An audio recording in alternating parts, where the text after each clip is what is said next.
Oh, Hey, Dana. can you hear me okay? Yeah, I got you loud and clear. Can you hear me? Yep. Hey, Good reception. good, good. So where am I calling you today? Where are you at? I'm at home. Yeah, In just in my den in Great Falls. Great Falls. Okay, I wasn't Yep. sure. I thought you might have lived there, but I wasn't sure. Yeah. Yeah, I lived here for pretty much my whole career. I've been here since 1980, so 43 years. Yeah. Wow. Okay. Yeah. Yeah. I wasn't sure about that. Yeah. I mean, I saw you in where Missoula. Was it just? Yeah. It was just this past summer. Yeah. Right. At the Right. game. Yeah, Yeah. after I got out of college, went to MSU. I spent a year and a half in Kalispell. Oh. Worked for the Okay. Flathead County Health Department up there for a year and a half. Didn't like it much, and ended up coming over here, and it's home now. Yeah. Awesome. Yeah. Well, good that you still get to be in Montana. I'm here in Absolutely. Northern Virginia, which is nice, but I do want to get back to Montana someday, but still got to be working right now. I got a daughter in college, so Oh yeah. yeah, yeah. So, but Understand that. yeah, exactly, yeah. So, gosh, it's been great reconnecting with you through the Facebook group on the Blues of Summer with all the stories and stuff. But and you've been following along. We're working our way up from 1916 to Yeah, you yeah, took history to another level. yeah, and now here we are in 1971. So Right. it's time to give Dana a call. I talked to Dallas earlier this week, and 71 was his first year too, and that was your first year. So Did Dallas come over in '71? Was he there? yeah, that was his Okay, first year. I was Yeah. thinking it was a little bit later, but I was a little off, I guess. Yeah, maybe So thinking of Jay. I know Dallas played 71 to 73, and Jay was 72 to 74. okay, Mm-hmm. okay. Yeah, yeah. Yeah, Uh, I remember the day Dallas came over, oh, really? and yeah, he just showed Doc. He showed up, and we had spring practice. I don't think he came over till maybe because of track. He was a pretty good trackster in Mm-hmm. Glasgow. Mm-hmm. I don't think he maybe came over till we were into the season a little bit, but we're all kind of like, oh, who's this new guy, So Mm-hmm. Doc had him squatting behind home plate, and he started throwing. He says, Doc's like, well, throw a couple balls down the second, Dallas, and he was throwing babies down there. And we're like, whoa, this guy's got some film. Good pickup. Good job, Doc. The rest is history because he was a damn good catcher. Good Yeah, hitter, too. Good player. yeah. He told a story too. Not like they didn't remember that, but this earlier this week he talked about his first day, and he was kind of nervous because he didn't know anyone. Mm-hmm. The Doc put him in the game, and yeah, at catcher. So yeah, Doc must have seen him catch before the game. I'm like, he had to know you were a catcher, right? He could have just thrown you out there. Uh, but yeah, he said, yeah, exactly, and the rest is history. Yeah. Jay and Mike to follow. Yeah. Dallas could really fly too. I mean, he was not really like a 40-yard dash guy. I don't know if you were aware of what he ran in track or if he even talked about it, but I remember being at a meet later, having met him and known him. He was a 440 guy, and he could just get out there and fly. You were just like, oh my gosh, because he had really big legs. Yeah, I Big, remember it's solid big. guy. He'd get going around the base paths, and you'd be like, wow, he's cruising. I did not remember that about him. I just remember him being a big, power hitter, batted cleanup, catcher, had a strong arm. I didn't remember his speed though. Yeah, that's. Yeah, he could really roll, and big, heavy, thick legs from the waist down, big guy, Mm-hmm, and mm-hmm, really, really impressive when he got rolling. mm-hmm. Yeah, yeah, that's amazing. Yeah. Mm-hmm. Yeah, and I remember Jay threw the javelin. I think he was, or that was Mike, maybe. I know one of them Now threw. Jay could huck the javelin. I think Mm-hmm. he was out in the 210, 215 range. Mm-hmm. In fact, I think I might be mistaken. You could look it up probably, but I think he won state when he was a senior in the A class. Mm-hmm. Yeah, he could throw the javelin. Mm-hmm. Wow. Mm-hmm. Yeah, I think I remember that now too. Yeah, and Mike, I think, threw it too as a left-hander. Mm-hmm. Yeah, yeah, good pickup there, Doc. We can thank Glasgow for not fielding the Legion team in 1971 for that, because otherwise, is that what happened? Yeah, I wasn't aware of that. Okay. Yeah, that's how it happened. They didn't have a happened. team, so they came over to Scobey, and that's why we ended up getting them. Okay. And Dallas had a nice little recruiting trip to Scobey that he wasn't aware of at the time.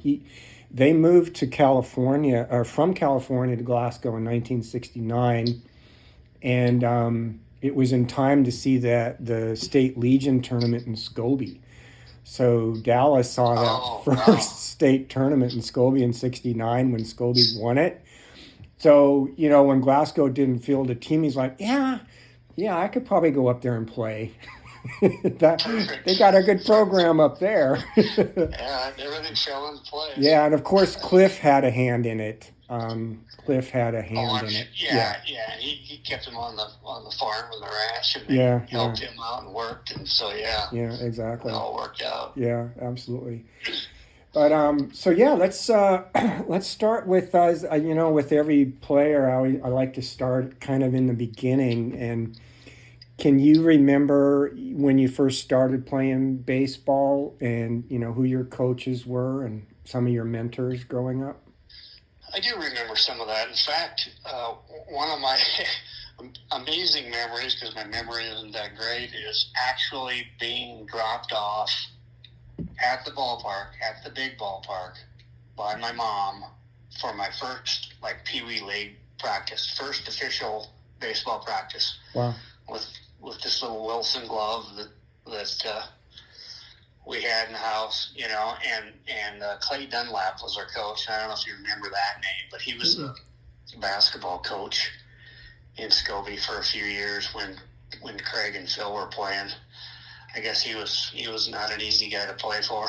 He was a taskmaster, but yeah. And what I remember about that day is when we got in there and everybody got there and we got organized. He said, "All right, grab your gloves. We're going to pick up rocks here for about 10 minutes. We're going to do that every day before practice." So we went out on the field, and that was before they had grass. Yeah. So we went out on the field and picked rocks, and there were a lot of them actually. And then came back and dumped them in a pile, and we started practice. So yeah, that's my memory. That's your first memory of baseball, picking up rocks? My first memory of baseball. Oh no! First thing I did in organized baseball was pick a glove full of rocks. So you had to have loved it because you stuck with it. And it was hot. Yeah. It was just one of those 1 o'clock in the afternoon days when it was 90 in the shade. Mm-hmm. Oh my goodness. Then, he was, I think that was just that year, but after that in Little League, it was. I recall Vern Weiss and Pete Hobbecker being involved. Vern was probably my Little League coach. We did a little road trip up to Moose Jaw one time for a big Little League tournament they used to have up there. He took us all up there, and that was a very memorable experience, especially when we got up there and realized, it's a little intimidating when you're a little kid going to Moose Jaw, Saskatchewan, a little bigger town, and when we realized, hey, we can play with these guys. And what happened on that trip is they dropped us off, Vern dropped us off, and we had a host family coming to pick us up. So I was with Jim Rush, was still in Scobey then. He was a good player, but we sat there for literally probably 2 hours, and nobody came to pick us up, and we're way out on the edge of Moose Jaw. We're kind of going, oh no, what in the world? And there's no way to get a hold of anybody. We were just there. Finally, this lady shows up and picked us up. Really nice lady. It turns out her husband had had a heart attack, and she was at the hospital and couldn't get away. Oh my God. But yeah, so she came and got us finally. But it was probably, I'm gonna say 2.5, 3 hours. We sat there and we were like, should we go? Should we go? And we're like, yeah, we don't know where to go. In those days, it's not like there were taxis or Ubers, no cell phones. So Oh my God. we just hung around. She showed up, so it all worked out. So your first two memories of baseball are basically picking up rocks Nothing and to do being with- nothing to abandoned do in with Moose baseball. Jaw, Saskatchewan. I do actually remember being at the field and playing in the tournament. Not much for specifics, but I do remember actually playing some ball there. Mm-hmm. After all that. Yeah, Awesome. and then as I got a little older, Reed Grayson is coaching the Babe Ruth. So Reed was a good coach. He really was. Nice guy. He knew baseball pretty well, and so he was our Babe Ruth coach. And we had, when I played Babe Ruth when I was 14. Yep. I made they had an all-star team, and there was actually kind of a tournament league in those days. I don't know if you remember that or not, but Kerry Weiss and I made that team, and we played with some guys from like the Dagmar area, Medicine Lake over there. Mm-hmm. Yeah, Freud. Mm-hmm.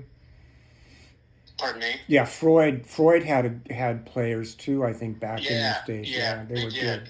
At Freud Bainville area. So Mhm. we had a really good team. We won the district tournament and went to state. State was in, I'm trying to remember what the district was in Glenda. They had a Mhm. really nice little league field there. I Yeah. don't know if you ever played there. Yeah, we did. Yeah, it was like a Babe Ruth field. They had a dedicated Babe Yeah. Ruth. And Yeah. This is Babe Ruth All Stars, so it was perfect. Yeah. Yeah, really nice field. I It remember is. playing there, and Phil came down, and I remember him coming down to watch. But we won the district there, and state was in Poplar, of all places. Oh wow, really? And yeah, and Poplar, we got rained out like for 2 days, and we stayed in some little apartment complex in Brockton, I believe it was. Mhm. And stayed there, and then we went and played and ended up losing out of that. But that was a Mhm. good experience. Yeah, That's I one of my didn't know most that. memorable experiences is playing on that All-Star team. We had Mm. a lot of really good players on that team, and most of those guys, didn't even go on and play Legion because of where they were. There wasn't an opportunity for some of them, I don't think. Mhm. They would have had to have gone to Plentywood to play. Yeah, probably Yeah. Plentywood. Yeah. Mhm. Yeah. Yeah. So, yeah, and then my last year of Babe Ruth would have been my 15-year-old years when I went and played Legion, and then I actually bopped down on the Babe Ruth team once in a while, and Mhm. would go down and pitch for them because I didn't pitch my first year Mhm. Mhm. in Legion. In fact, I remember pitching a game in Wolf Point for the Babe Ruth team and just getting shelled. That was all those guys that were my age that we ended up playing with Oh, yeah. against for the next 4 years. 73. Yeah. Yeah, I'm like, ooh, that was a rude way. Mhm. Those guys were- Wolf Point could hit. Yeah. Yeah. So, Yeah, I did not know that about your Babe Ruth career. Yeah, I remember that field in Glendive. I played there when I was 13 in 1974. Your last year, Legion, actually. yeah. Yeah, and I remember it was Babe Ruth sized field, like not Little League, not Legion, but Babe Ruth. And the fence was a little shorter, but it had a grass infield. But my memory, I did not get to play in the tournament because the first pitch Dad hit to the outfield, I backed up on the ball at short. I was playing short, and I tripped on the lip of the grass from the outfield and fell back on my right wrist and broke it. Oh, no. Right, like the first Oh my pitch. gosh. Yeah, ran into the dugout. I was crying. I looked at my wrist. It was all twisted up. I'm like, what the hell happened? It hurt.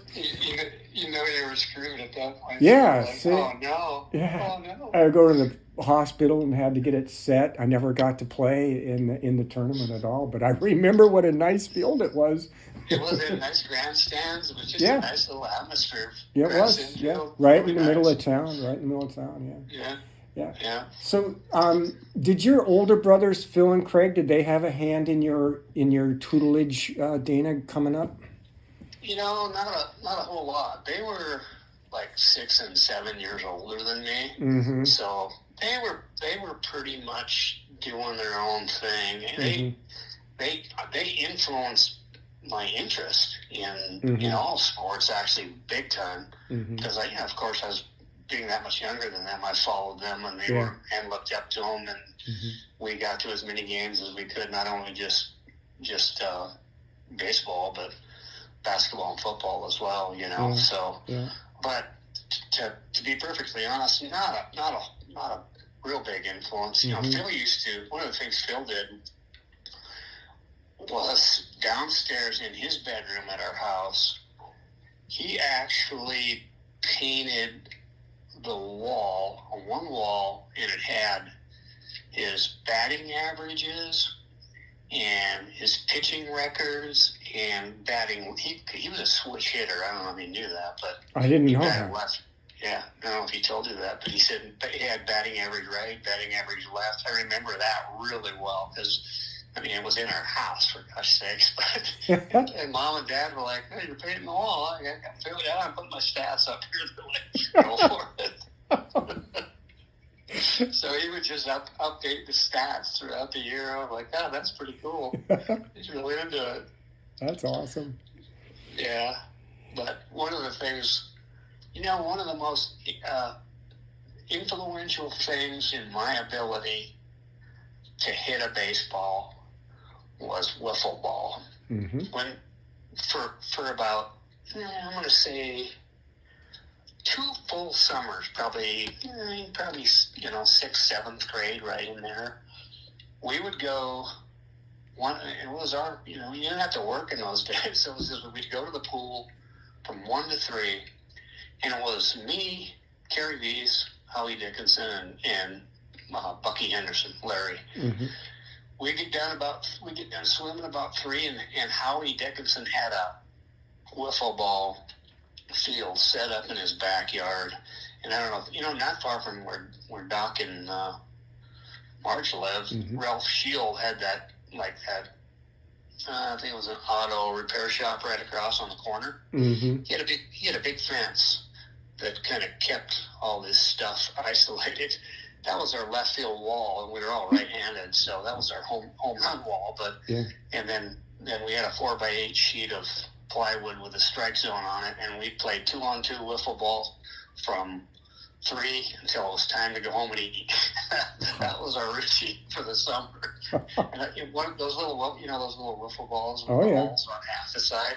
Oh, you could make those things dance. Oh, and if yeah. you could hit that, you could hit just about anything. That's true. So, I didn't even think of that. And we loved it. But boy, you got good at watching the ball and making contact. Let me tell you. That's true. I didn't even think of that. Yeah, because you would have to watch it so close, especially like a breaking ball, right? To make sure. Yeah. How he would pitch, he could throw that thing so hard. But yeah, you go ahead, then you go hit a baseball, and hitting a baseball after that was like, it's not moving around quite as much as that wiffle ball. That's true. And you just establish that hand-eye coordination, keeping the eye on the ball. Yeah. So very beneficial. Yeah, I never even thought of that. Because Dad got mad at John and I one summer because we were playing too much wiffle ball and not practicing baseball. So it was ugly, and it was during a game, and he was calling us the wiffle ballers because we had just lost a game. God. And the wiffle ballers. Well, if he was throwing a wiffle ball, you could hit it, I bet. Randy Wongren was pitching for Outlook, and he could throw pretty hard. I bet you if he was throwing a wiffle ball, you could hit it. And That's funny. that was pretty much the end of my wiffle ball career because I didn't want that to happen again. One of the things I remember too, growing up, is our backyard had literally base paths, and that was Craig and Phil and those guys, but we kind of followed into it a little bit. But there was base paths worn into the lawn in our backyard. I mean, it was just constant. It was like, I mean, that's what you did growing up. There wasn't anything else to do. That's it. You played ball, Yeah, exactly. Dad would just shake his head and go, "Oh, you guys are killing my lawn." But what the heck? Having fun, keeping out his hair, I guess. Right. So I remember Doc always called you Hoot, but I know your nickname came before that. How did you get the nickname Hoot? Well, what happened was, and it's funny looking back,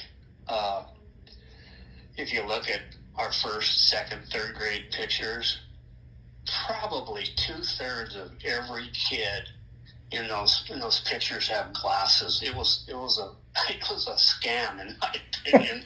I mean, kids would all have to go get their eyes checked, and they all needed glasses, So, and I didn't need glasses in those days. My glasses literally, in fact, I still have a set of those glasses, those little black glasses that I got, and that's where it started. Okay, so I get these little black glasses. They're kind of little now, but when I was a little kid, they kind of looked kind of big on my face, and it was either Phil or Ray started calling me Owl. Owl is what they called me to start with. Like, you look like a hoot owl, and then pretty soon it was just Hoot. So they were calling me Hoot, and then everybody picked up on it, and from the age of about second, third grade, I was Hoot. And to this day, there were like 3 or 4 guys that I bump into that still call me Hoot. Kerry Beese is one of them. I'm still really, good friends and stay in touch. But Kerry and Jerry call me Hoot. Jerry Lapierre was another one you'd see me, Just like 3 or 4 guys. Everybody else, they've kind of let it go. Dana, but when I see those guys, I know I'm getting the Hoot. It's kind of funny, actually. It's funny, I was never offended by it. Doc called me Hoot. It's just, how nicknames go.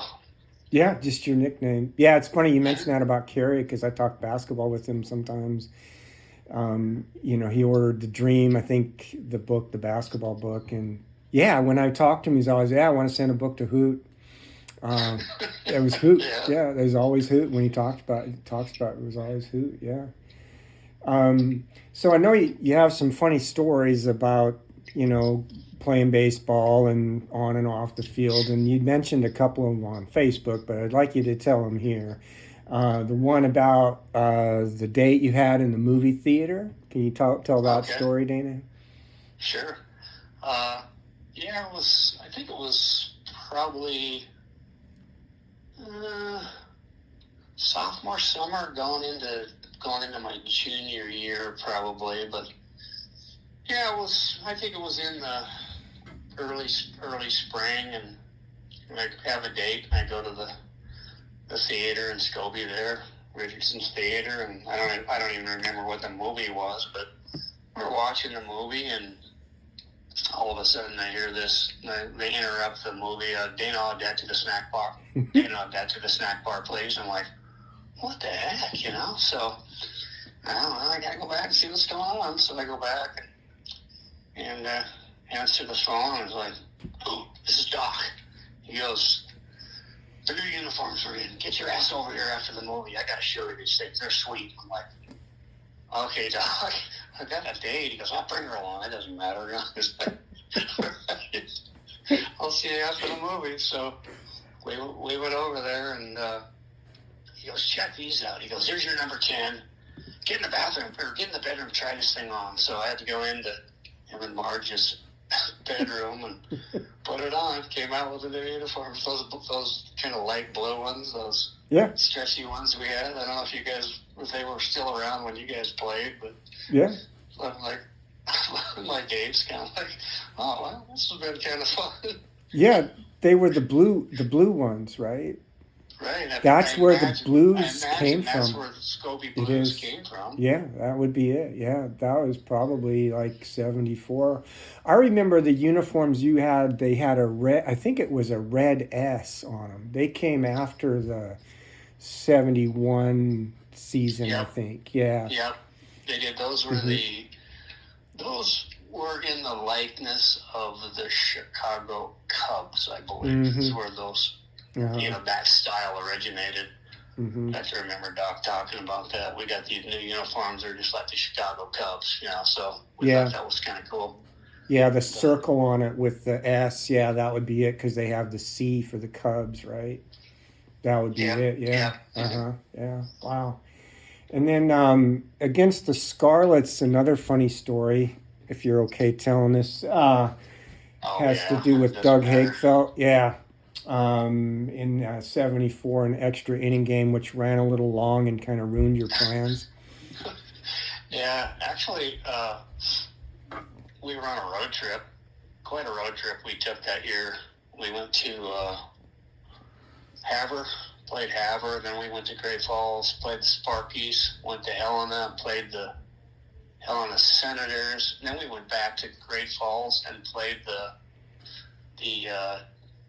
it was the Electrics then, it's Chargers Mm-hmm. now, but Mm-hmm. so we played both teams in Great Falls, then we went back to Helena and played the Helena Revs. I think it was the Senators and the Representatives in those days. They had the Yep. A and the B team, played both those. Yep. I think we stopped in Bozeman, played Bozeman, then we were on our way to Billings to play the Royals. No, it was the Scarlets, at Cobb Field.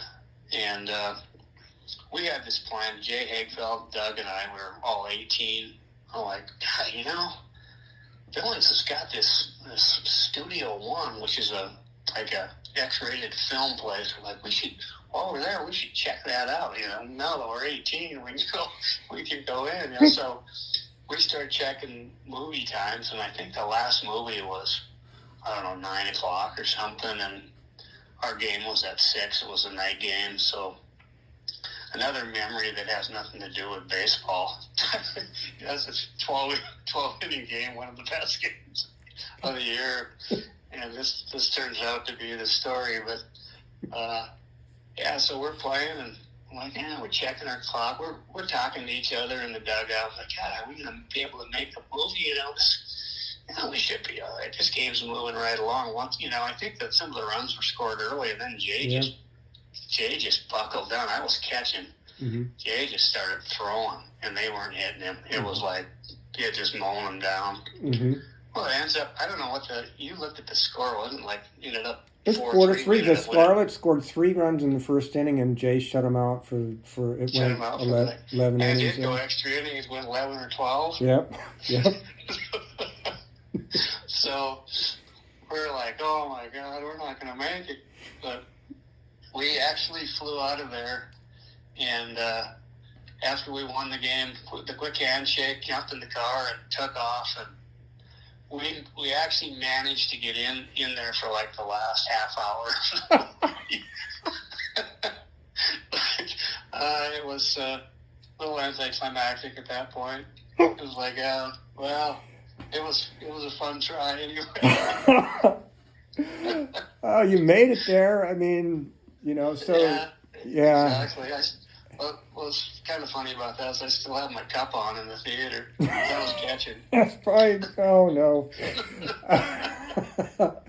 Well, you don't remember the movie you were watching when Doc called you at Richardson's Theater, and I hope you don't remember the one in Billings either. I do not remember a thing. Oh my God, Dana, that is priceless. So, any other stories you got that you can share if you remember? I mean, we'll talk about as we move forward some seasons and stuff. Some stuff. Well, remember that one of the I don't think I told you the story about there's a couple stories about that new pitching machine, and that was kind of a similar experience, but I was by myself. Doc called me and goes, and that was probably, I don't think we got that till just prior to the 74 year either, the one with the 2 tires on it. Yeah, I remember that one. Yeah. And you guys probably used that as well, but we did. I get the call. Doc's like, hey, we got the new pitching machine in. It's great. Get over here. So I drive over there, and I was going to catch. So he had all the new catching gear and the new glove. Here's that new glove. Take this glove. I'll get down there about 60 feet. I'll fire one at you.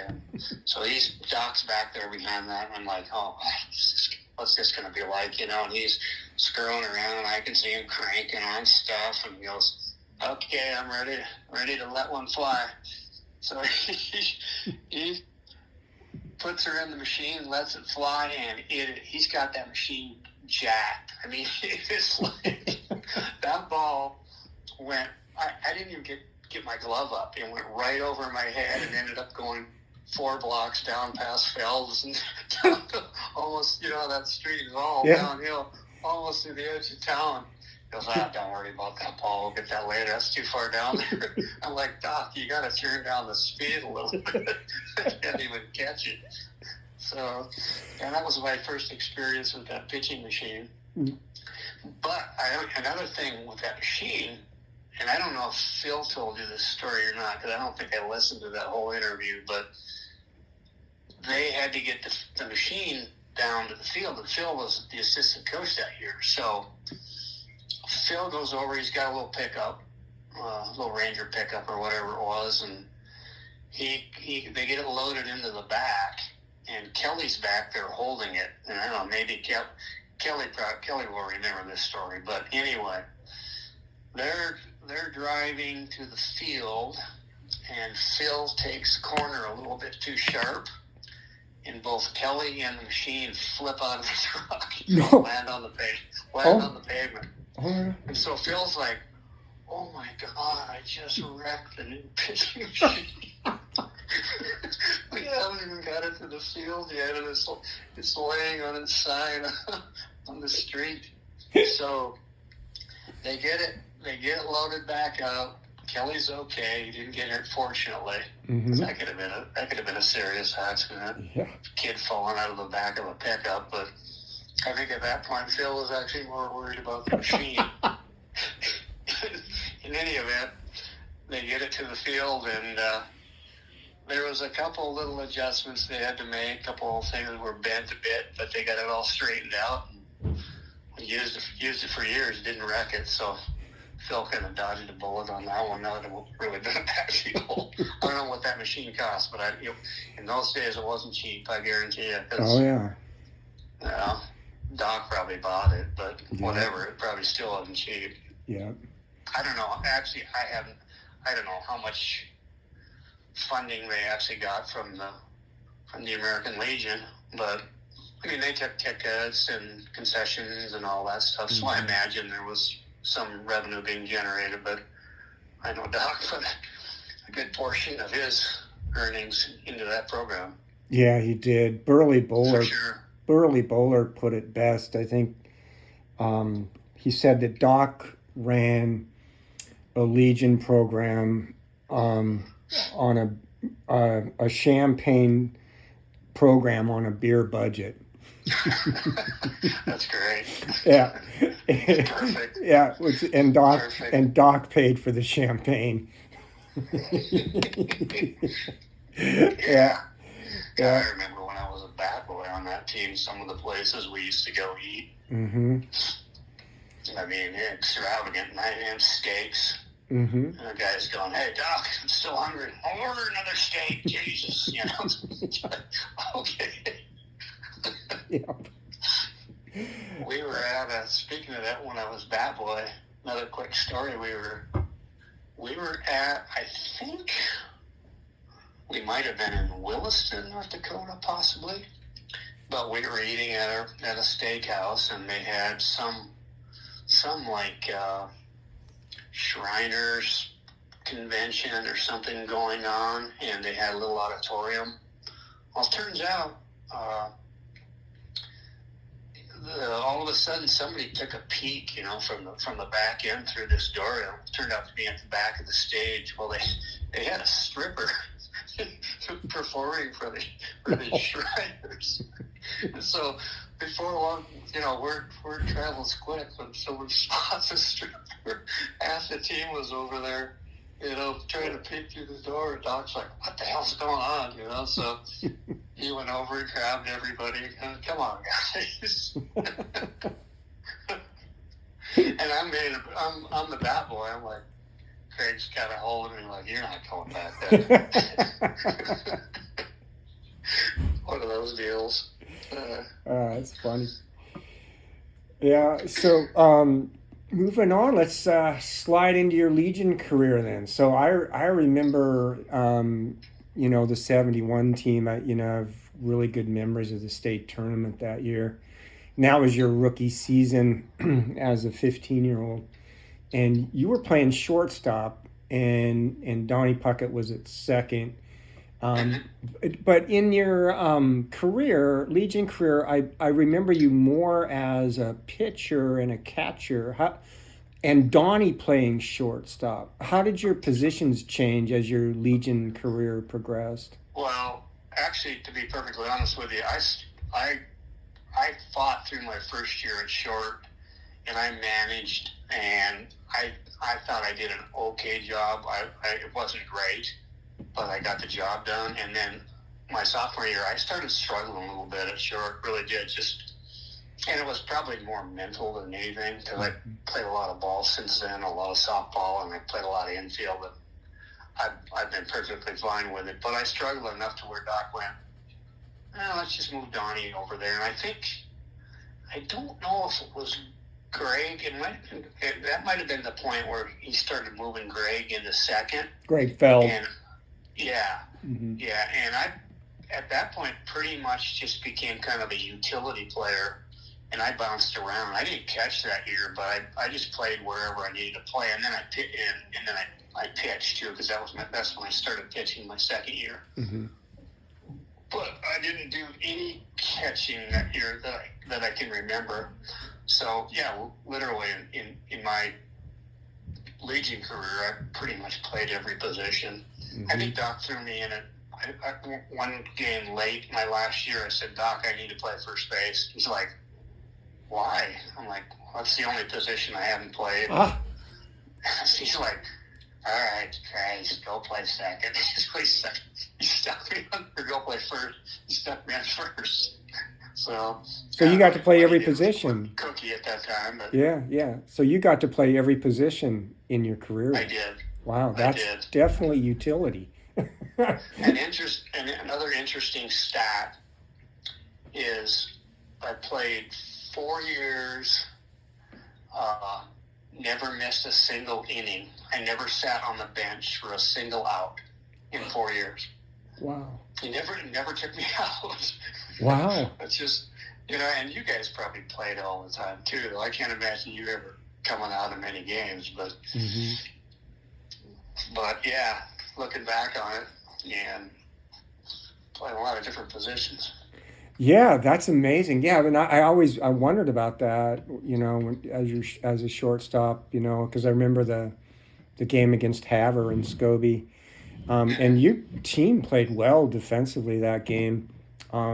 But so Fanning, so I got to ask you, what was it like hitting off of Dave Fanning in that game? Do you remember? In that 1-0? I do remember. I do remember all 3 times I got up, and you were not batting 4 times against Manny if you were down in the order. Right. Donnie Higgins had to have batted 4, but he was the only guy that got a hit. There weren't many people getting on base. But what I do remember is, and actually, I've told people this story before, it's like, I just felt great that I got the bat on the ball twice.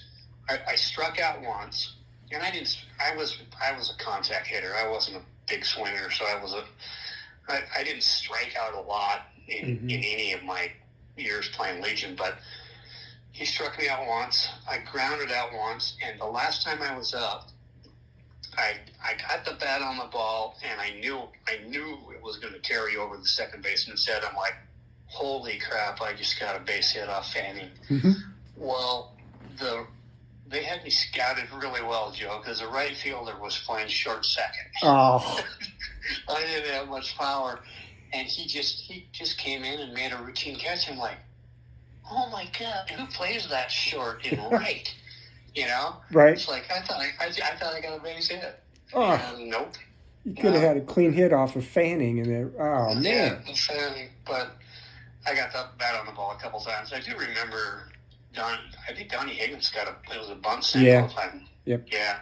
I remember that specifically, him beating it out, and it was fairly close.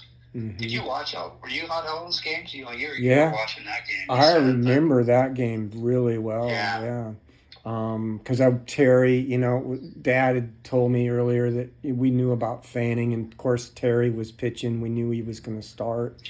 So yeah, we got there early, and I remember watching the whole game, and that's why I was asking you about shortstop, because I remember Fanning, he had 3 singles on Terry. He had 3 hits. Yeah, and then he got sacrificed to second, and then he got another single got him home, and it was between you and Rick Danielson, and it was a scooting ground ball, and I remember I was on the right side on the crow's nest, seeing the ball skip by your backhand at shortstop.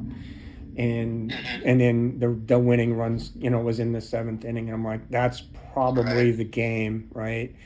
And was. But yeah, that was just such a, neither team committed an error in that game. Terry struck out 11, Fanning struck out 11, Terry walked 1, Fanning walked 1.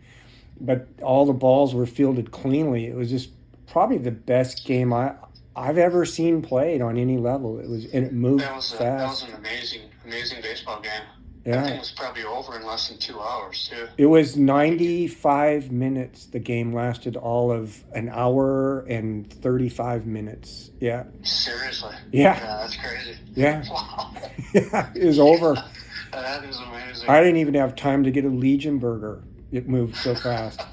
The biggest disappointment of the tournament for you. It was, especially, yeah. But I mean, I didn't even want to. I'd watch them warm up in between innings, and I was just fascinated by, the game. And it was really cool to see Terry, how he always had a sore arm, right? And, he had pitched when he was 13 against Havre and State in Glendive, and then, he pitched against the Royals when he was 14, and against Havre is when he. And, his arm, just the steady wear and tear on it. But it was nice that game I got to see him pitch, at peak, right? I'd see him pitch. Because I think in 72, he kind of started to decline after that. I know in 73 especially, his arm was just, he couldn't, he did pitch, but toward, like he did. Not much. Yeah. Not much. Yeah. 72. 73 when I started catching, and the only reason I shouldn't say the only reason, but Dallas just couldn't catch every game, and his arm wasn't always the greatest. He started having some shoulder issues, but if we had a doubleheader, and I had caught enough batting practice, and I kind of started working into it a little bit, I was able to catch Terry in the second game of a doubleheader down in we actually went on a little road trip down to Baker and then to Ekalaka. But yeah, I caught him. That was my first full game catching, and it was like 100 degrees. I mean, it was really, really hot, which is the only time Terry would even think about pitching. And he did a 7-inning game. He pitched a game and shut him out. They weren't hitting him. He was throwing good. Those guys weren't hitting him. And then we went down to Ekalaka, and I don't know if you ever went to Ekalaka to play baseball. Probably not, but their field was on like an alkali seep thing, and there wasn't a blade of grass in 2 miles. It was hot. we beat them like 20-1 and got the hell out of that godforsaken place. we won't send that to the Fallon or whatever county they're in, tourist board. We played Baker Ekalaka State Line, they were called, in Babe Ruth, I think, and we played them in Babe Ruth, yeah. And Oh, did you? yeah, and there was a Baker Ekalaka team that came to Scobey to play in state in I think it was '79. Yeah, so we played them, I yeah, saw, yeah, but we never went yeah, down there. Yeah, yeah, played but him, and yeah. the one, getting back to that state tournament with Haver, Mm-hmm.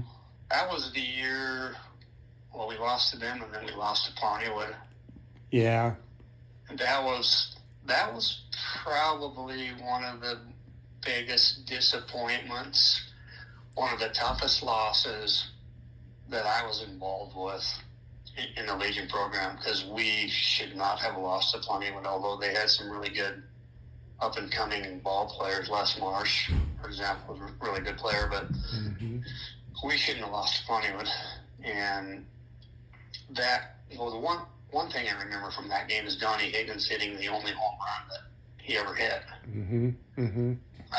I don't know if you're familiar, if you're aware of that, but yeah, I know that he hit a home run in the state '71 tournament. Yeah, I thought it was against Conway. It was in that game. Yeah, and it was one of those where he hit it, and we're like, oh, he got a hold of that one.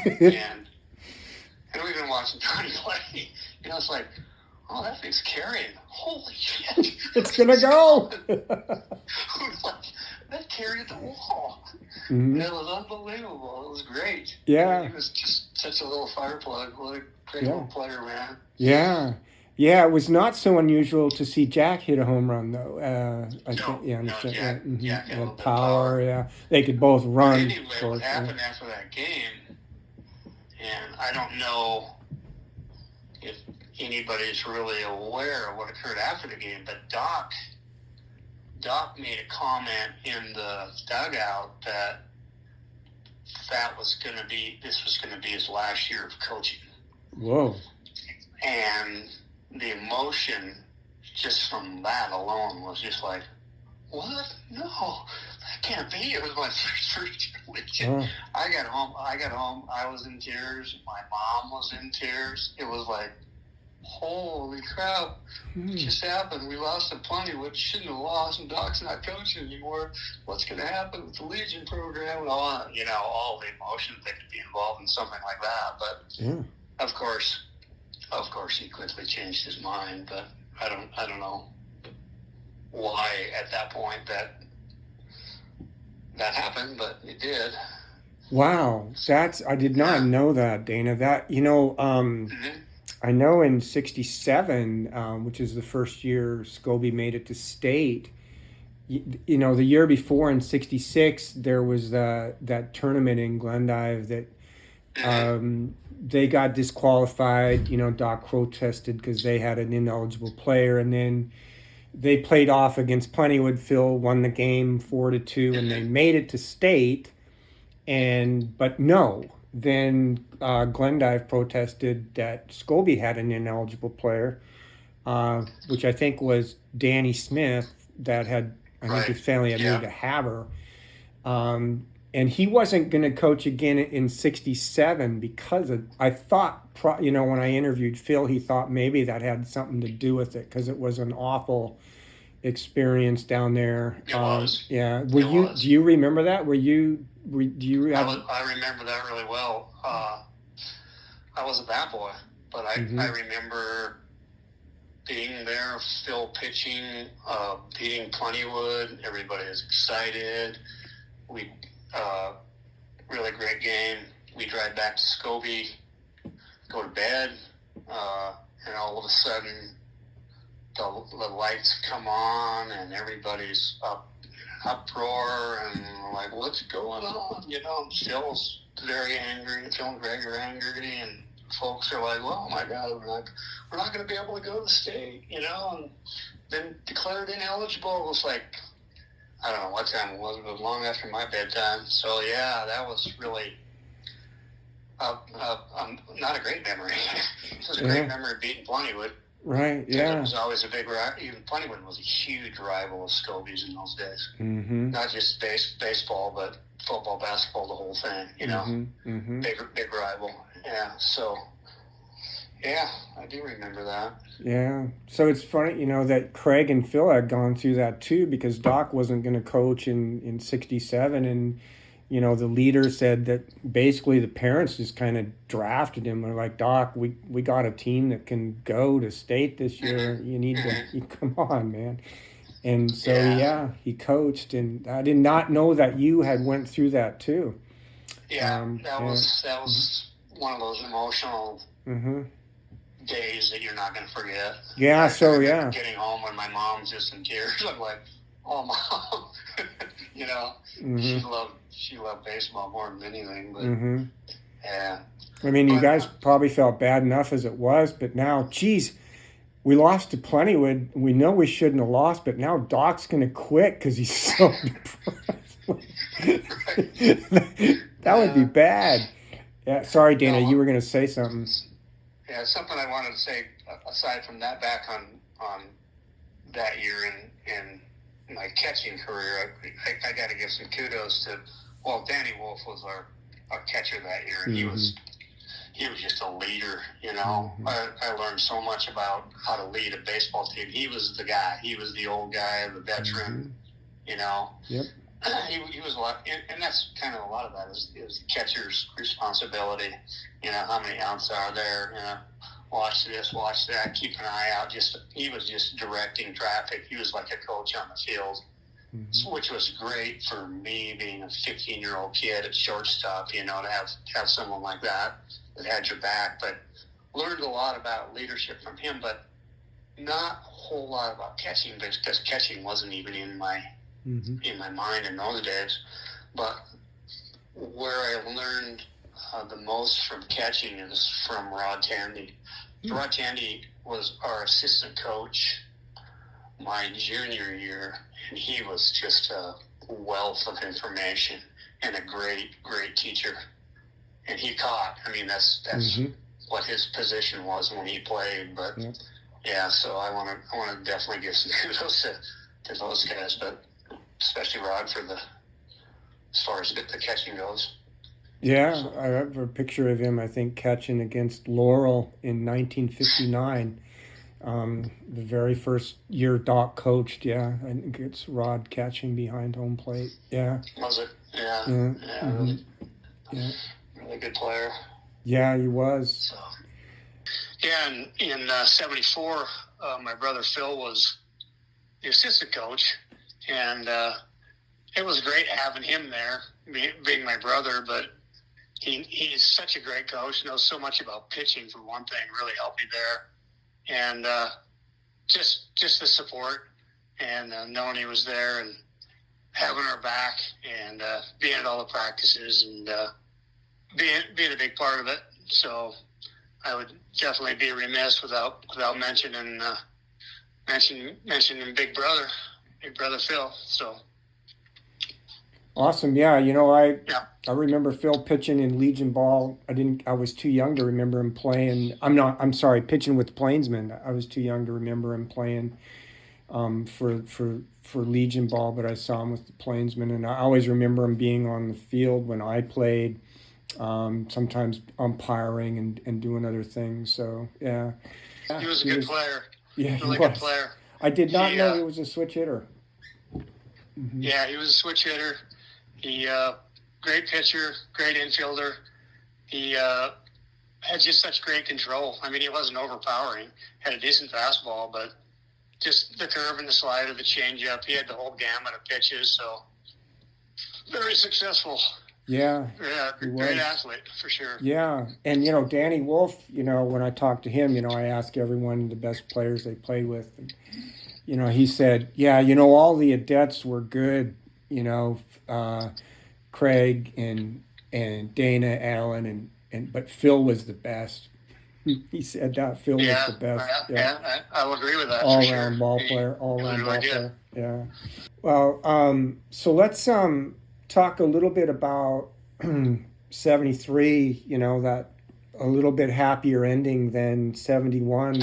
It's funny. 72 is actually. I'm glad we're not talking about 72, because to be perfectly honest with you, I don't remember a lot from that year. It was kind of an uneventful year. Yeah, well, so when I'm writing, I have I can see that I'll finish 71 by writing, and sorry about this, Dana, but expectations were high for 72. Yes. With I don't even know. Do you know what our record was? I Your don't overall records for those know. years? I'll check it, but I know that. So you won the Eastern Divisional, right? In Glendive, beat Glendive 5-1, and then Wolf Point, who was coming back then, right? Those athletes were. I think they'd had a few years they didn't have teams, and then you beat Wolf Point in a slugfest, and then Glendive again for the championship. So you won the East, but then at Havre State, Havre just trounced you 20-5 in the first game, and Terry didn't pitch. I don't know. I don't have a record like who did. Then you beat Cutbank. Terry, went 9 innings, and you beat Cutbank 3-2, and then Wolf Point eliminated you 9-0. From the tournament is what happened, and you probably just don't want to remember. I know I talked to Dallas Hagfeldt. He said that he had injured his ankle sliding and couldn't play in 72 at the state tournament in Havre. I remember him having it all wrapped up. Yeah. So, you had an injury, to Dallas, and but it was just a year where, high expectations, but just you won the East, right? Just had a bad state tournament, it looked like. Right. And, we had, 72, pretty much the same team that we had in 73. That's why, because the only players you lost in 71, granted, this was, Danny Wolf, your leader, and then Jim Hansen and Donnie Higgins, right? Draw a line straight through the middle, and those were 3 big losses. But they were. Yeah. But then everybody else, your whole infield was coming back. Jay joined the team. So it was a pretty good nucleus coming back. Just didn't work out at the tournament. But then in 73. Let's talk about that. Do you remember the Eastern Divisional at Miles City at all that year? I remember the only thing I really remember. Well, let me think. I remember Rick and Terry hitting back-to-back home runs. Yeah. And I think that was in. Did we play Wolf Point for the championship in that game? Was that 12-inning game? Yes, it was. Yeah, that's the game they went back-to-back, and I believe, if I'm not mistaken, that was Rick Dennelson's first home run in Legion Ball. Mm-hmm. Because for a guy that, Rick could, hit those gaps. He just had that, lots of doubles, just pounded in the gap, pretty good. Mm-hmm. I mean, he could hit it, but he wasn't a big home run hitter. Right. But he could, and he popped one, and Terry popped one. Mm-hmm. So, and that thing went 12, right? Yep, 12 innings. That was winning that game was huge going into state. Mm-hmm. I mean, it was huge for our confidence. Mm-hmm. Wolf Point was tough. I mean, that year, us and Wolf Point were the cream of the crop in the state. I think in those days it was Class B. Mm-hmm. I don't know if they go A and AA now or what they do, but yeah. Yeah, they had won the regular season. 3 games, they'd won 3 out of 4, I think, against you. And so that win in the championship, Terry went all 12, and you scored 4 runs to win it in the 12th. And not only did that give you confidence, but you also got a bye, I think a first-round bye in the state tournament. Okay, right. And those, let's see. Well, Donnie pitched in those days. Mm-hmm. I pitched. Duke Transrude. Yep. Was one of the pitchers. Those were probably the 3. Don't forget Jay. Hagfeldt, right? Oh, and I'm sorry, Jay. Mm-hmm. Yeah. So they had the 4 of you. I guess I was thinking of 74 when we just didn't have Jay pitching. Right, because he got injured. He was our stud in 73, man. Yeah. Because Terry couldn't pitch much. Right, yeah. But he did get you that championship in the divisional. And so get the state tournament in Scobey, you said you had some confidence going in. Can you talk about that tournament a little bit, Dana? Yeah, it's funny. I honestly don't remember a lot about the first game. Mm-hmm. Yeah. I think it was a game that we were kind of expected to win. Mm-hmm. Yeah, it was a close one against Helena, 5-4, and I think And Helena, that was the Helena representatives. Yeah, too. the reps. That wasn't the Senators. So that was, honest to God, I don't remember much about that game. I remember losing to Wolf Point on Saturday night under the lights. That was one of those games we shouldn't have lost. I mean, when you're up 7-0, it's like, come on. Right. But that's baseball, you know. Yeah, it was Wolf Point too, and they could hit, right? And that was, they could really pound the ball, and that was a frustrating loss, knowing that, okay, you're a little bit down after that loss, and we got to play them again tomorrow. We just got to come back tomorrow and do the best we can do. I mean, you don't come in. I mean, you're not coming in tremendously confident, but you also know that, hey, we can play with these guys. I mean, and we also knew that Carmen Birdsville was going to run out of innings, right? Which was a positive there, right? And he did. You know, when he ran out of innings, they brought in, I believe it was Brian Jones, and I don't know if that shows in the article, but I think we got 7 singles in a row off Brian Jones. We scored. It was 4-2, and at the end of the inning it was 9-2. And I don't know if they kept him in or if we just, because I think it was about the 6th inning, if I'm not mistaken. It was, the paper shows it as the 8th. It the 8th? It shows it as the 8th. It shows it as the 8th, and you were behind 4-2, and Terry led off the inning with a single. And yeah, I think there was only one error by Wolf Point, and then it was 7 or 8 singles. Just singles.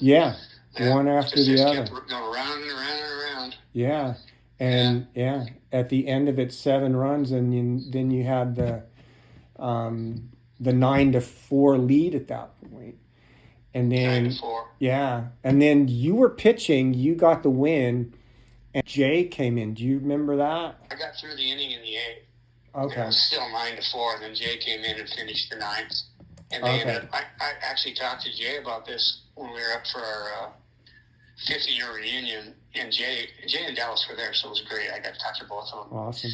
And Jay and I were talking about that game, and Jay said, I came in, and he said, I threw nothing but curveballs. He said, I was not going to give those guys a fastball to hit. He goes, I knew if I threw nothing but curveballs and sliders, they were going to struggle to really get the bat on the ball and pound it.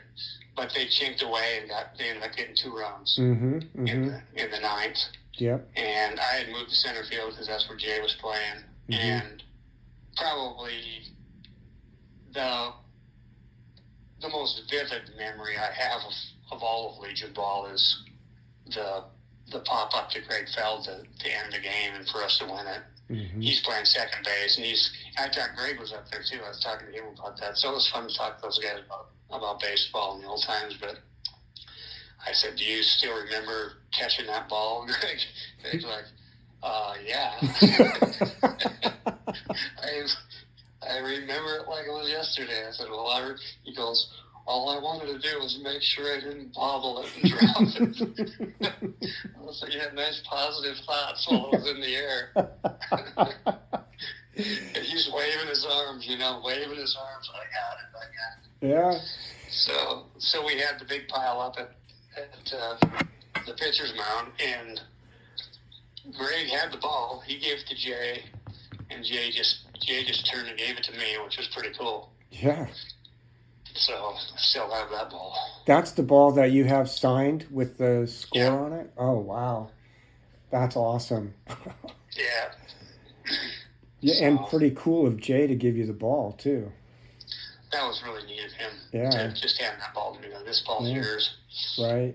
Thank you. Yeah. I remember being like third or fourth inning, Mm-hmm. and you by the time you're into that game in the state tournament, you've just played so much baseball and thrown so many balls, your arm just hurts. Mm-hmm. Mm-hmm. But and usually for me it was my shoulder. The next year my shoulder was just very problematic. But that game it was my elbow, and I just remember going, "Well, I'm not coming out.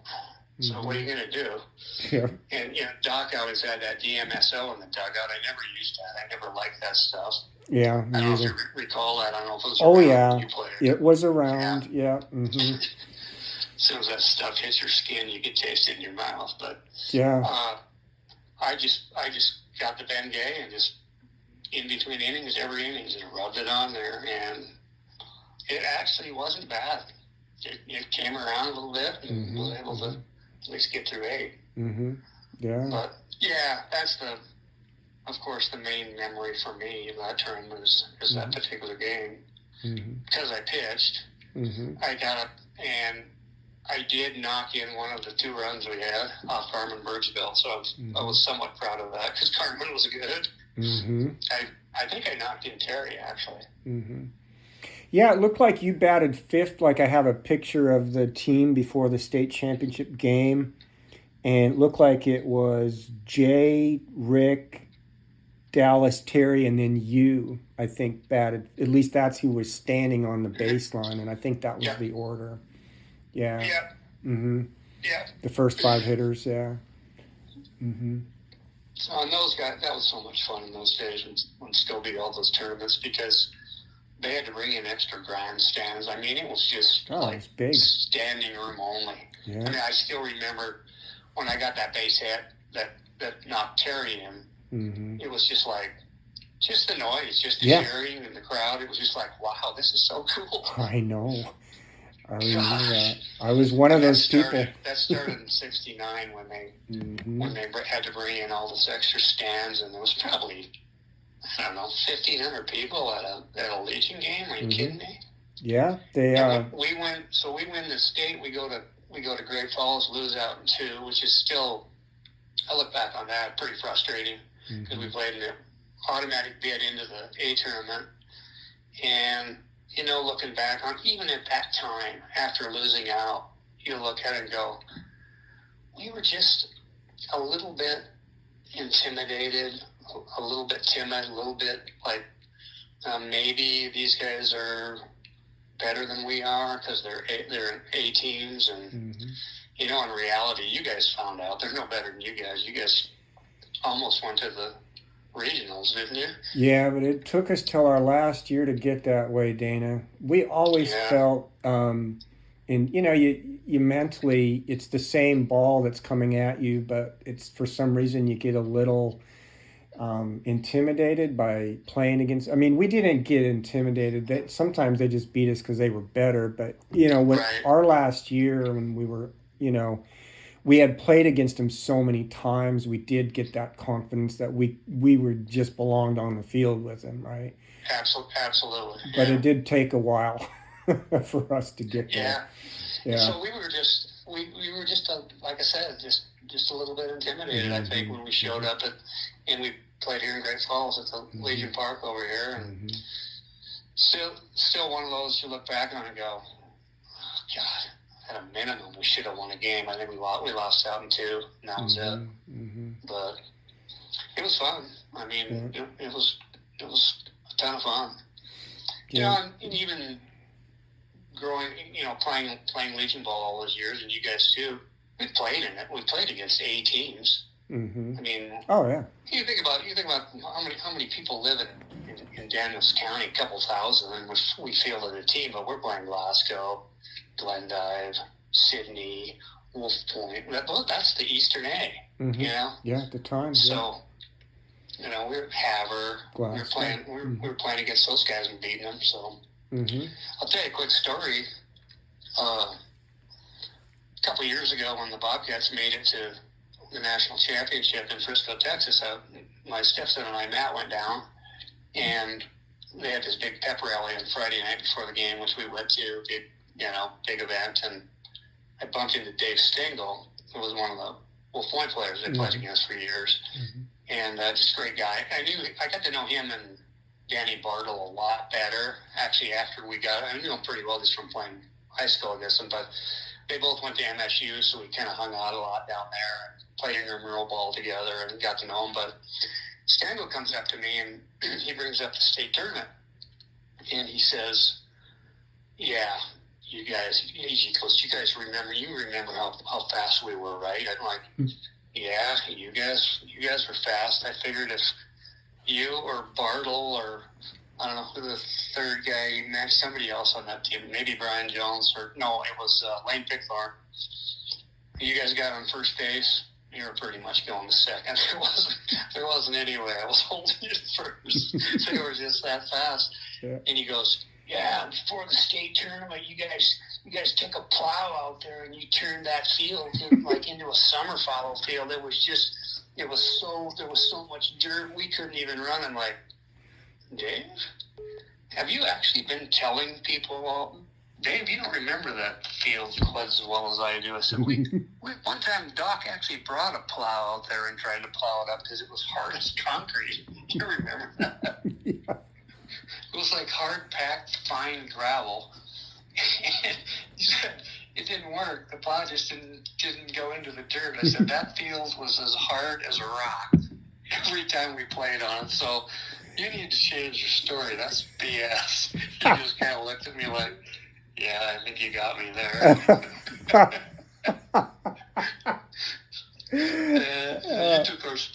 took all our speed right away. I'm like, well, we did not. Yeah, ran out of pitching, Dave. Yeah. Oh, that's funny. Yeah, that was a hard infield. I remember that. It was sure sad when the grass went away. You got to play on the grass your whole career, but it went away and after the 75 state tournament, and I started playing in 76. I got to play Babe Ruth on it though. On the grass infield, and I just remember that, I'd never played on a grass infield before, except that Babe Ruth field in Glendive that I never actually got to play a pitch on, but how it slowed the ball down, a ground ball, and they didn't scoot, so it was easier to field ground balls at short. I remember that, and you could get to more balls. The only problem with it was it had a lip on it at the edge of the grass. So you had to be aware of that occasional bounce that would catch the lip. And it would come up on you a little bit, but it was that's a nice true. infield, though. Yeah. So it was. So 74, your last year, and it was nice to, win. You won it in 73, Doc's second championship. And 74, you had a lot of, you lost Terry, Rick, and Dallas, and I can't remember who else from the 73 team. But, those are three horses right there. Right, absolutely. Players yourself coming back. And I know that, you had a tough injury with Jay Hagfeldt. Can you talk about that in the 74 season? Yeah, we were down in Glasgow playing, and Doug Hagfeldt, Jay's cousin, was playing right. Jay's playing second. I don't know how that came about. I think I was pitching. Anyway, ball gets hit over Jay's head at second. He goes out to get it. Doug's coming in.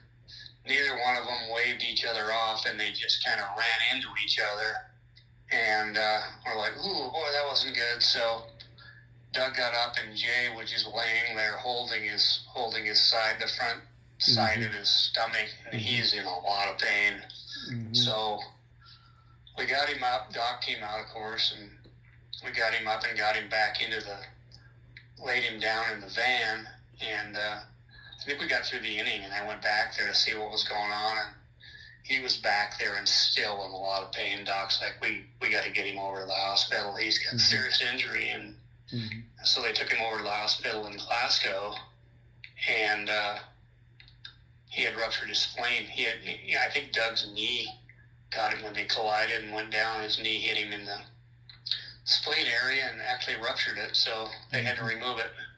Mm-hmm. And he was out for the rest of the season. I don't think he made it back. Yeah. So that was a big loss. Yeah. Because Jay was just such a great player. Yeah. Both as a center fielder and as a pitcher, just really good at both positions and hit the ball really well. I remember. So huge loss for us. Yeah. So we had to scramble a little bit. We just really weren't the same team. I mean, we weren't as loaded as we were the year before. I mean, you talk about Rick Dowson, Dallas, and Terry; those guys were studs. Yeah. So we knew we weren't going to be the same team, but we were pretty optimistic anyway. You know, we knew we were probably gonna, if we lost 2 or 3 games, that would be a lot for that team. And I don't even remember what we ended up. You still end up winning most of your games. You're good enough. You play those conference games. There weren't many teams out there that were still going to beat us. Right. Yeah. Well, you won 3 games. The Eastern Division was hosted at Scobey, and you won 3 games.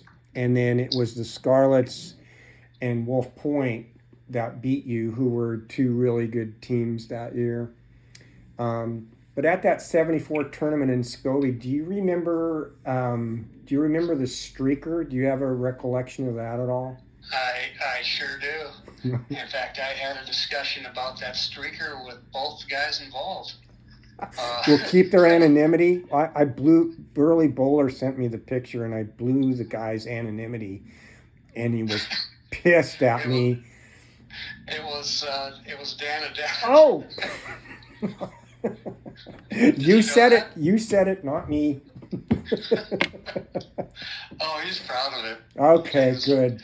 And so him and Burley had it lined up, Yeah. he was going to come in between a certain inning. Back no cell phone, so you didn't really have the communication. Burley's got the camera, of course, and he goes, "I'm going to come in that little door down the left field line." And so you get the picture when I come in, so Dan's down there waving. Burley gets the shot, goes in the paper. And he said, when the paper came out, his mom had gotten the paper, opened it up, and she took one look at it and went, "Danny!" He's like, "Oh, no, I'm had. My mom knows it's me." She took one look and knew it was him. Yeah, that's one of my few memories of that. How do you forget that? You remember the song, "The Streak"? It was such a craze. Don't Look, Ethel. Do you remember that song that came out? They called it "The Streak." Yeah, it was like a craze. Oh my God. Yeah, so it didn't escape Scobey, the Scobey baseball field. That's awesome. They had it set up. Yeah. Burl got the shot. Yeah. Oh my stuff. God. Yeah. So, can you talk a little bit about some of the players you played with during your Legion career? Some of the best players that you played with and against. Yeah, and primarily for me, I mean, of course, Dave Fanny. I never batted against a guy that was that talented, or even went that far. I think I do recall, and correct me if I'm wrong, because you might have all the information. I think we played the Royals in Scobey. Yeah, Dallas talked about that. I think Doc over the years with Eddie Bain had tried to get kind of a home and away series going with him, and it didn't always work out. But they had a shortstop who I don't know. I honestly knew his name at the time. I can't remember his name, but one of the best infielders I ever saw. The Royals were always really good. Yeah. A really solid baseball team. Right. I'm sure that guy went on and played some college ball. Big kid, moved well, and just had just great hands. But the guys I remember most are the guy. Well, Les Marsh was a really good player, and they beat us in '72, and he was only he was my age, so he would have been a sophomore then, but he's a 74 graduate. Mm-hmm. Great player from Plentywood, and I think he ended up playing some college ball. Who didn't play, I don't think he ever played. If he did, it wasn't much, was Mike McLean for Plentywood. He might have been playing, but he had so many knee issues in high school. Mm-hmm. He played very little basketball, very little any sports in high school, but became a really, really good college athlete. Mm-hmm. And, he played baseball and basketball in college, felt like his dad did. But mm-hmm. And I've since gotten to know Mike because I refereed a lot of his ball games. Mm-hmm. Here in town when he coached at CMR, and even when he was coaching at Chester. Mm-hmm. So we played some golf together. But the boys from Wolf Point were the guy Munson at catching, and Stengel was just such a Danny Stengel or Dave Stengel and Danny Bartle are two of the best athletes in general that I ever played against. Mm-hmm. Those guys, Stengel was right. They could fly. They could both really run, and they were just really good players, really, really competitive. Mm-hmm. But there were the Catos from Havre, of course, that were always really good players. Mm-hmm. So, and then our guys, Dallas and Rick and Terry. Mm-hmm. Except about three good players. Holy crap! And throw in Jay. And who was always really, really solid and really, really a good player and upbeat was Donnie. Mm-hmm. Donnie Puckett. Yeah. Just a solid player, great hands. He wasn't quick, he wasn't fast, but good player. Yeah, Terry said that about him. His best shortstop that he ever saw play was Donnie at short. He was so steady. His hands were just so good. Mm-hmm. Yeah. Yeah, just sure, very sure gloved. It hardly ever made. In fact, Terry mentioned, I think, in the Wolf Point game, at divisional, the one that you won 10-6, he said, that's a lot of runs for Terry to give up, right? He said Right. There were runs in one inning, and he said Donnie even made an error. It was so bad. That's what he said. He said it was so bad that Donnie even made an error at short. Yeah. So Doc and Marge, did you talk a little bit about your relationship with Doc as a coach and as a person through the years, your memories of him? Yeah, and obviously just from some of the stories I've told, and the fact that he was, I was always a phone call away from Doc if he wanted to tell a story. Mm-hmm. We had a pretty good relationship, and Marge, of course, Marge was such a sweetheart. She loved all her players, all the players on that Legion team like they were her own. You could show up at their house anytime and be just welcomed in like you were a family member. That was really cool. You always felt wonderful going over there. Mm-hmm. They were just so welcoming. One of the things, quick story about Doc, was showing up at he let me know, hey, who you ever get back to town, get your ass down here. He'd call Mom. Dana get back from college yet? Because that's the year after I got out of Legion 74. The next year I helped him coach. And so anyway, he'd call you over to the office, and Veronica Cromwell was his nurse. He called her Ronk, send Dana in. Yeah. She's like, well, we got a few patients out here, Doc. Just send him in. So I go in there to be like, an hour later, you're like, Doc, I gotta get going. You got patients out there. God, they can wait. Don't worry about it. I'm like, no, I better get going. Yeah, so whoever was running the office for him was always getting angry. Hazel, what was her name? God, I can't remember her last name, but she'd always get mad at Doc. Because all he wanted to do was talk about baseball with his players. Yeah. He wasn't too worried about his patients. Yeah. But we had a good relationship. Do you ever remember had a lot of fun? Do you ever remember going to see Doc as a doctor? Oh yeah, yeah. One time, he actually put stitches in my head without Novocaine one time. It's like, oh, you can tough it out. Not a big deal. I'm like, okay. I actually got in a little squabble with Howie Dickinson Oh, no. at the high school one day. And Howie's not a guy you want to squabble with. Mm-hmm. But anyway, he was a little bulldog. Played linebacker for. I don't know if you remember Howie, but Oh, I do. Yeah, absolutely. Basketball, and I played softball with him one summer. He was a good ball player. Yeah.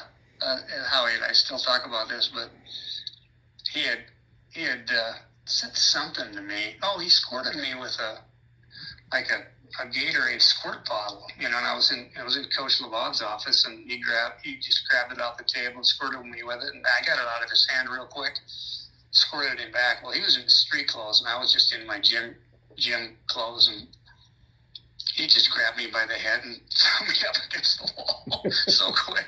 I didn't even know what happened, but my head hit one of those little metal thermostats. Oh, jeez. And so there was a lot of blood involved. LeVaud goes in, get in the car, we gotta go see Doc. Doc's like, oh my God, what are you guys doing? And after all that, no Novocaine, right? Right? Take a few stitches. I got some other patients. Yeah, he didn't take his time that time. We'll stitch you up. Don't worry about it. Just tough it out. Like, okay. So I did. Oh, I'm glad I asked you that question. After Scobey Legion, did you play any ball after that, Dana, or softball or baseball or anything? I didn't play any baseball after that. Just played a lot of softball. Intramurals at MSU, and then got on a team. Interesting story. My team in Kalispell, I went to work at the county health department with a couple other guys, actually 3 guys. 2 of them playing on. I said, "You guys play softball?" Yeah, we play on a team. I'm like, "Any chance I get on the team?" They're like, "Oh, well, we can check." So they checked. They came back, and they're like, "Well, you're gonna have to try out." I'm like, "Okay, I can try out." I'm thinking I could probably make your team, but what's funny about that, I did try out. It was fine. Wait, you're on the team. Don't worry. But anyway, I get there, and this guy shows up, and he's kind of this frumpy, kind of chubby looking guy, and he's got a cigarette hanging out of his mouth. He's got a brand new glove, and it hasn't been broken, and it's like he just bought it down at Sportsman's Warehouse and brought it over. He goes, "You want to play catch?" I'm like, "Yeah, let's play." So I throw him the softball. He can't catch it because he can't squeeze his glove, and he's not athletic anyway. This was before I had to try out. So every ball I threw him, he dropped it, picked it up, and threw it back to me, and then I throw it to him, he'd drop it. The whole time with a cigarette in his mouth. I'm thinking, well, there's probably a pretty good chance I'm going to make this team. Quite a letdown after the '73 Legion championship. Actually, it turned out it was a pretty decent team. You had fun. Yeah. You just happened to be one of the guys that rode the pine. That's funny. So, like, you got this guy on your team. You worried about me? Oh my God! So one of the questions I always ask everyone, Dana, is: do you have a favorite Major League Baseball team? I do. Yeah. It's the Seattle Mariners. I've been a Mariner fan since about I was gonna say about 1980. So for a long time. Yeah, them and the Seahawks. I'm kind of a Seattle guy. Yeah, still about I'm going to say 12, 14 years ago, for Christmas I found this Seattle Mariner wine, some winery in Washington, and I bought 3 bottles. Quick story. And I gave one to my son Scott, my stepson Matt, and I kept one, and I put this little tag on it. I said, "Not to be drank until Seattle wins the World Series." So last year, and they're like, in those days, $25 a bottle or something. Yeah. Decent wine, but not wine that you're just going to age for 20 years. So last year, I switched it up and I said, "Guys, I'm changing the plan. If the Mariners make the playoffs, we're drinking the wine." So we drank it. You had to settle for the playoffs, huh?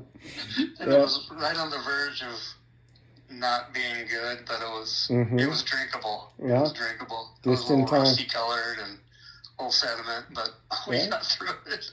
Just in time. Yeah, so I've been a Seattle fan forever. So Awesome. waiting for that World Series. Yeah, well, the Rangers won one this year, so it could happen. Yes, they did. Yeah. Yes, they did. Favorite Mariner story is Kelly and I, my wife, were going to meet her sister and her husband live in Cleveland. And their son lived in New York City. So we were going to go out there and see them. Fly to Cleveland and spend a couple days with them and then drive to New York City. Well, it turns out I was able to arrange the trip around a Mariner game at Yankee Stadium, and this is the new stadium. But so, yeah, we got out there and we got to go to see the Mariners play in Yankee Stadium, and Felix Hernandez was pitching, and he shut him out 6-0. So, great memory for me being a Mariner fan. So that's awesome that you got to see that. Yeah. Yeah, absolutely. Really cool. Very memorable evening for sure. Yeah, I saw the Mariners play in the Kingdom, which was not. I did not like the Kingdom. That was awful. They have a nice park now, but yeah, that was not. I mean, that's where I saw my first major league games. But not a great place to play baseball. Yeah, exactly. But that's the Ken Griffey days, you know. Yeah, saw him play. Yeah. Danny Wilson, those guys. They had some good teams. You did. Yeah. So. All right, Dana. Well, I've kept you for an hour and a half, but this has been awesome. I'm so happy that I got to talk to you now that we're at the 71 through 74 years. Dana, thanks so much. I love, it was great. You brought back some great memories just asking me questions, and, so always fun to talk about the old days, the old baseball days for sure. Awesome. What a great experience it all was. Yeah. Well, great. Thanks, Dana, and take care. And we'll be, talking more baseball as we go forward. Thanks a lot, Dana. Talk soon. Sounds good. Talk to you later. Bye.